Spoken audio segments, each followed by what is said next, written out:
शास्त्रज्ञ बनवायचं होतं. काय बनवायचं होतं? पण 10वीला 36% पडली.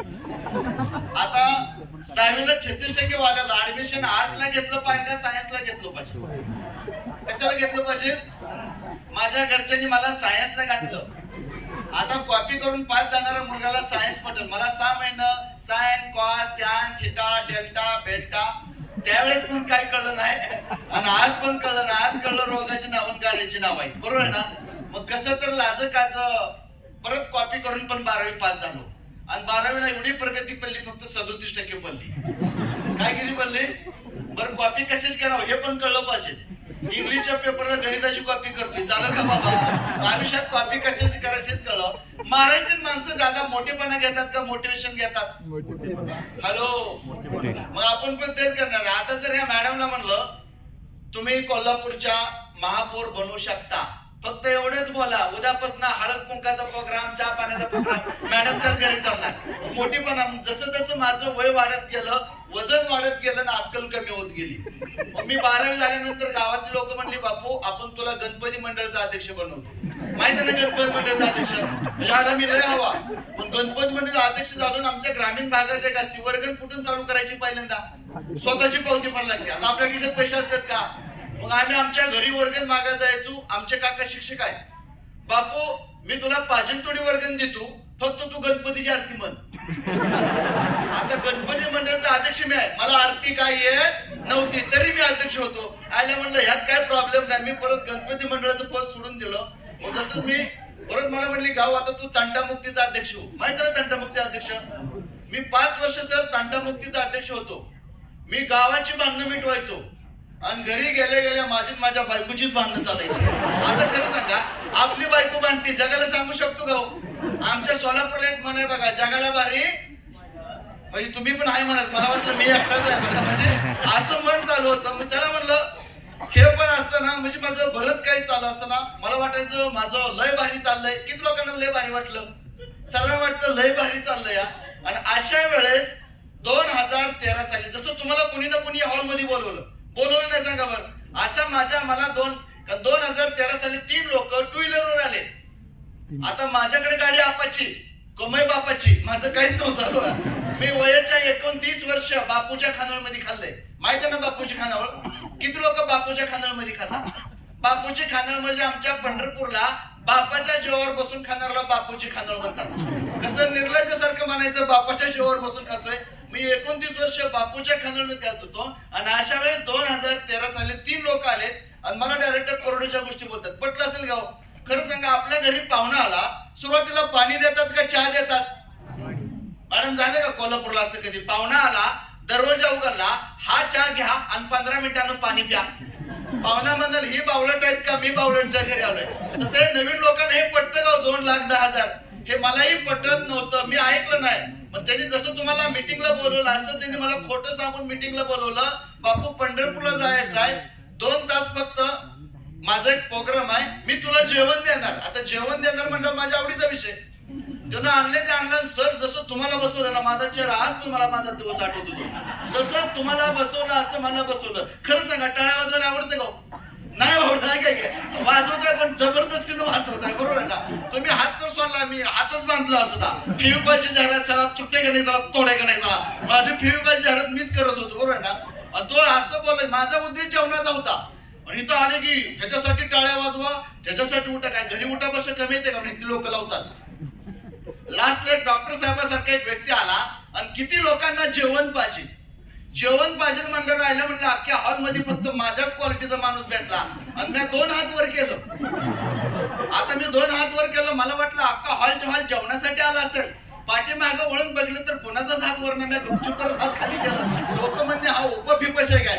पण लास्टला एक व्यक्ती म्हणला कदाचित ज्या व्यक्तीने तुम्हाला आज बोलवलंय कदाचित तो तुम्हाला जेवण देणार नाही पण या सिस्टमला समजून घेतला तर 2 पिढ्यांचं जीवन बदल जाणार नाही. त्या मित्रासाठी मनापासून आज तुम्ही रिलेशनवर आलाय कंपनी बघून आलाय का? मग 2013 साली मी आलो. मी जॉईन पण झालो मोटिवेशन मध्ये. आज तुम्ही मीटिंग मध्ये बघितला यात्रेतला फुगा माहित आहे का? फुगा केवढा असतो? फुगा यात्रेतला फुगा असतो ना एवढा मोठा असतो आणि जसं जसं घरी येईल तशी त्याच्यातली हवा जाती नाही सांगा बरं. मग मी मीटिंग मध्ये गेलो, माझी लय हवा भरली मीटिंग मध्ये. तो मला वाटलं माझं लय गावात वट आहे. मग मी सांगाय गेलो का नाही बिझनेस मध्ये स्वतः डोकं लय वापरायचं नाही. हॅलो, माणसानं शहाणा असावं पण अति शहाणा नसावं, माणसानं हुशार असावं पण अति हुशार नसावं. माझ्या घरी तेच प्रॉब्लेम झालं. मला 36%. माझ्या घरी 2 एमटेक आहेत, 2 बीटेक आहेत, 2 फार्मासिस्ट आहेत ती आणि 2-4 फर्मिस्ट आहेत ती.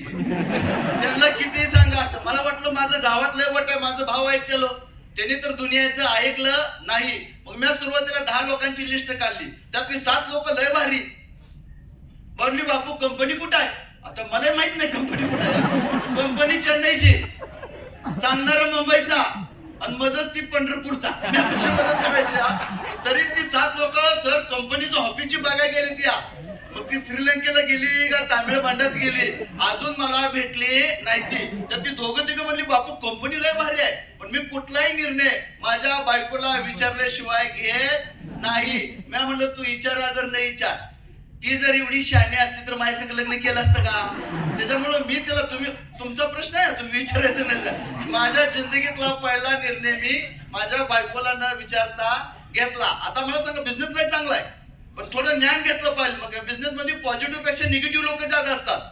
मग मला वाटलं माझ्या गावात लय वट आहे, म्हणजे बही लोक आलीच नाही, ती घरची पण आली नाही. ती घरची तर लोक लय निगेटिव्ह बोलतात. नाही बिझनेस मध्ये आल्यानंतर बघा मर्सिडीज BMW वर जगावर कधी कोणी नाव लिहिलंय गाव, पण आमच्या भागाचं टमटम घेत ना, टमटम तुमच्या टमटम म्हणतात ना, 3 चाकी, त्याच्यावर एवढं नाव लिहिते ती चलने वाले की दुआ. आता टमटमवर कोण जुळेल गाव?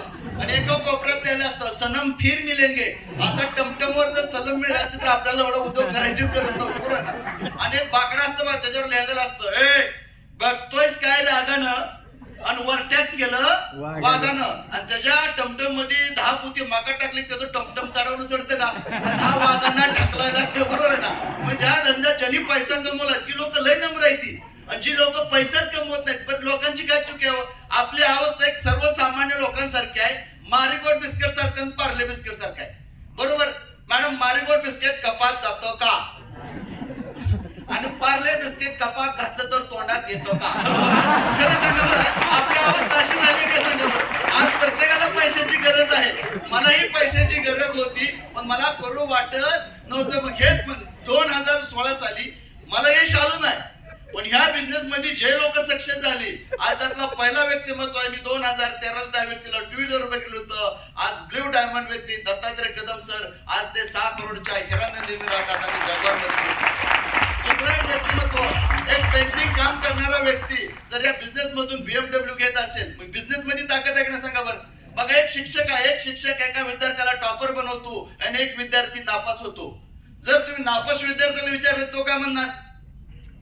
शिक्षक नाही, गुरुजी एवढं होतं, दारू पिऊन शिकवत होतं म्हणून मी नापास झालो. ह्या इंडस्ट्रीमध्ये फेल पण लोक भरपूर आहेत आणि सक्सेसफुल पण लोक भरपूर आहेत. म्हणून मी 2016 पासून हा बिझनेस मनापासून करायला ठरवलं. तुम्ही करणार? फक्त पैसा कमवायचा आहे तर रतन टाटा साहेबांनी एकच गोष्ट सांगितली, कुठल्याही गोष्टीची निवड करा, दुसरी गोष्ट संगत चेंज करा आणि तिसरी गोष्ट कामाची पद्धत बदला. आज तुम्हाला काय करायचं आहे? केमिकलच्या ठिकाणी आयुर्वेदिक वापरायचं आहे. चांगलं आहे का वाईट आहे? थोडी मानसिकता चेंज करा. माझे बरेच लीडर सांगतात 95 चांगला आहे, ब्लड प्युरिफाय चांगला आहे, पण लोकांना पटत नाही. चांगलं पटतं का?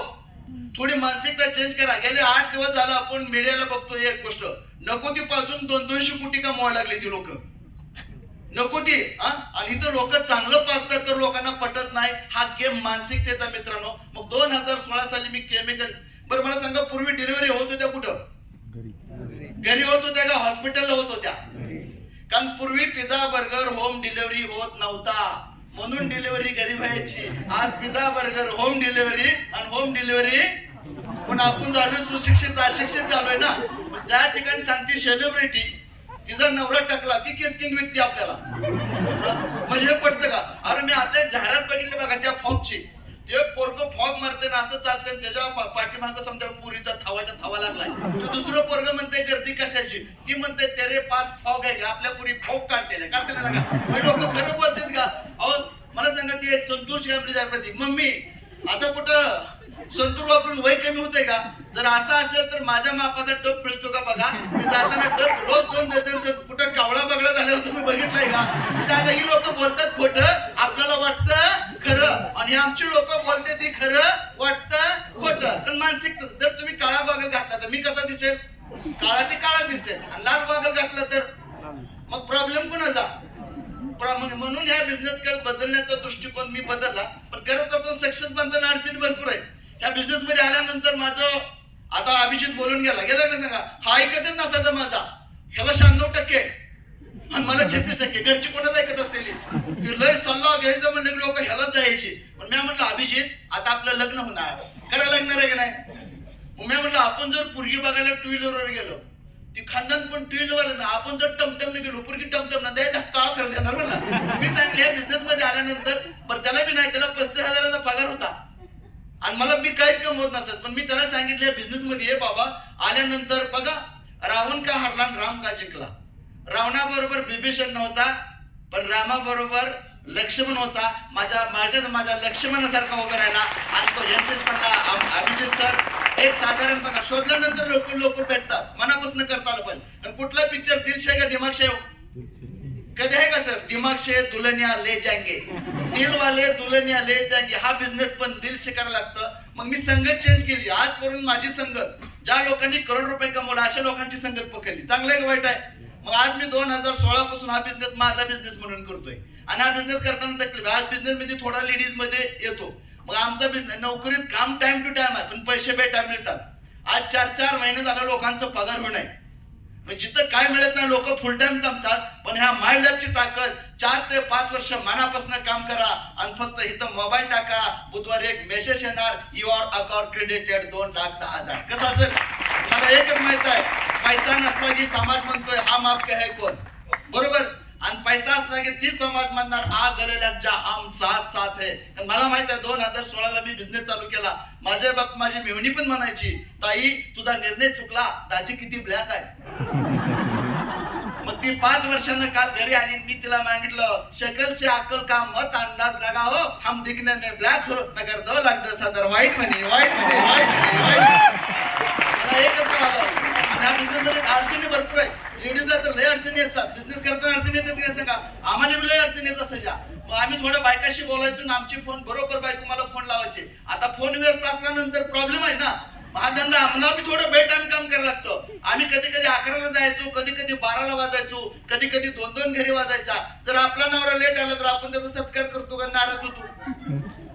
नाराज होतो ना. तुम्ही गप्प तर आहे. आमच्या बायकोचा असं गाल मोठा असायचा, अख्ख्या पंढरपूरचं टोमॅटो तिच्याच गालात जायचं. त्या म्हणलं तू काय झालं नाराज काय? तर अख्ख्या गल्लीत तुमची चर्चा उठली. म्हणलो का तुझा नवरा कधी पण येतो, कधी पण जातो, त्याचं बिहेवियर चेक कर, सारखा मोबाईलवर बोलतो. तुम्ही तर हद्द केली. रात्री 2 वाजता आला. बरं ठीक आहे, मी 2 वाजता आलो बघायला, ती कशाला जागे? आपला नवरा लेट येतो बघायला कशाला? म्हणजे घरात आग लावाय ना. मग हे लोक बनत असताना माणसाची स्वप्न स्ट्रॉंग पाहिजे ती. मग मी एक ठरवलं, माय लॅपटॉप स्वप्न पूर्ण करू शकतोय तर हा जिवंत लोकांचा बिझनेस आहे. दिल से काम करायला लागत, मेहनत तर करायला लागेल. इथं आयतं काही भेटणार नाही. पैसे देचाल वस्तू मिळल आणि काम केल्यानंतर पैसे मिळतात. आयतं इथंही काही भेटत नाही. आज मी बघता एक भरोसा ठेवला. आज मी करोडपती झालोय महत्वाचं नाही. एक सलून वाला करोडपती झाला, एक स्वप्नील शिंदे सारखा करोड झाला, एक ब्युटी पार्लर वाली करोड झाली, एक पोद्दार इंग्लिश मिडियमला. आज मी एकटा करोडपती झाला नाही. आज माझ्या ग्रुप मध्ये 11 लोक करोडपती झाली. ह्याच्यात मला मोठा आनंद आहे. रेल्वे इंजिन म्हणून फायदा नाही, डबा आपल्या बरोबर पाहिजे. इंजिन पडते काय फायदा आहे का? आज मी ज्या घरात राहतोय, आज त्या घराची किंमत 1.25 कोटी रुपये. आणि आनंद आहे, मी पहिलं पप्पाच्या घरात राहत होतो, पण आज पप्पा माझ्या बरोबर राहतात. त्याच्यापेक्षा मला मोठा आनंद आहे. एकच आज भरपूर वेळा विदेश टूर गेली, पण काय लोकांना एवढं बघून पण विश्वास बसत नाही. हे खरं बोलत असेल का? डाऊट घेतात. आम्ही काय बाबा नाही बाबा, कुठला बंधू भोवा नाही, जे आहे ते आहे, बरोबर आहे ना? जे काय असेल ते आम्ही खरं बोलतो. पण लोक लय येते. आज मला सांगा, प्रभू सर बिचारा जेवण करतोय, आपल्याला दिसतंय. प्रभू सर जेवण करताय काय? आता गात चावतोय, दिसतंय, तरी लोक डाऊट घेते. त्या बिचारा दुपारचा झोपलाय. आता आम्ही गप बसायला पाहिजे का नाही? त्या प्रभू सरला असं हलवून उठवतोय, होय साहेब झोपलाय काय? लगा ती घोरतय, दिसतंय, तरी म्हणतोय झोपलाय काय? आणि एवढ्यात त्या प्रभू सरांच्या घरासमोर एक मयत चाललेलं असतं. आता मी गप बसायला पाहिजे का नाही? प्रभू साहेब मेलय काय हो? प्रभू सर असं रागानं बोलतो, नाही त्याला झोपायची सवय आणि त्या चौकाला फिरवायची सवय. आता मला सांगा, आम्हाला पैसे नसतं तर इथं यायची काही सवय आहे का? आम्ही लगा खात्या पित्या घरचं आहे, बरोबर आहे ना? फक्त एकच करा, आज कंपनीत ओपन, आज डॉक्टर पण करू शकतोय, एक लेडीज पण करू शकतोय, एक सर्वसामान्य बी करू शकतोय, एक एमटेक वाला करू शकतोय, एक बीटेक वाला करू शकतोय. फक्त तुमच्यात किती दम आहे तेवढा पैसा कमवायचा. काळ आणि वेळ कुणाला सांगून येत नाही, पण आलेली वेळ हा तुमचा सक्सेसफुलचा काळ बनल्याशिवाय राहणार नाही. आज एकादशी आहे, माहिती आहे ना? आज मी पंढरपूरून आलोय. एक लेडीज म्हणली, सर काहीच कमी पडत नाही, 33 कोटी देव आहेत. मी म्हणलं, मॅडम तुमचं बी बरोबर आहे. भारताची लोकसंख्या 133 कोटी आणि देवाची संख्या 33 कोटी. कुणी कुणाकडे यायचं झालो. 33 कोटी देवांना, उरलेल्या 100 कोटी लोकांना देव पोचत नाही, पण देवाच्या रूपांना कोण ना कोण तुमच्यापर्यंत पोहोचतोय. आज संधी म्हणून बघायची.